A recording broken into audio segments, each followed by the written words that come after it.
Quelques années de cela, nous avons fait venir en France un pasteur palestinien, pasteur de Bethléem, pasteur évangélique, qui est persécuté.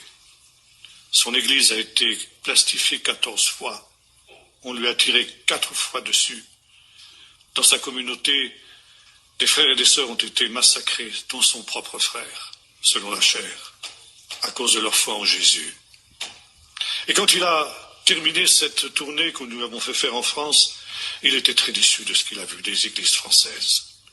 Et il a interpellé les chrétiens français de la manière suivante en disant « Vous les chrétiens en France, qu'est-ce que ça vous coûte l'évangile? Ça vous coûte rien.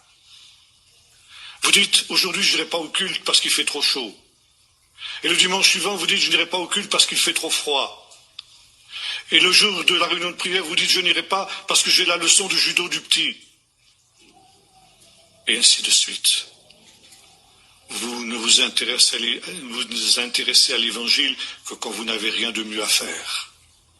Et vous imaginez que le Seigneur vous prendra quand il viendra. Vous vous trompez.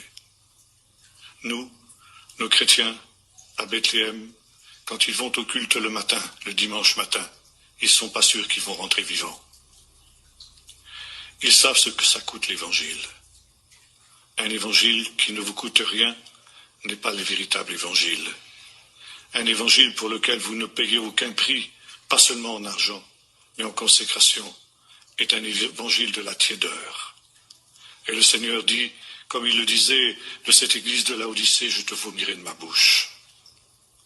Les trompettes sont à la bouche pour nous avertir que le grand tri va avoir lieu. Et par conséquent, il faut sortir de cette position que l'on croit souvent tellement équilibrée. Cette position qui n'est rien d'autre finalement qu'une position de tiédeur, pour redevenir, comme disait le Seigneur, froid ou bouillant.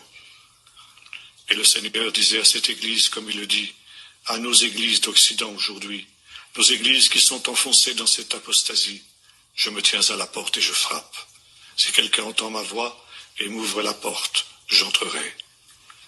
Je me réconcilierai avec lui, par ce repas que je prendrai avec lui, qui sera un repas de réconciliation, afin qu'il ait part quand je viendrai au festin des noces de l'agneau. Si quelqu'un entend ma voix, le psalmiste disait aujourd'hui, si vous entendez sa voix, n'endurcissez pas vos cœurs. Prions maintenant.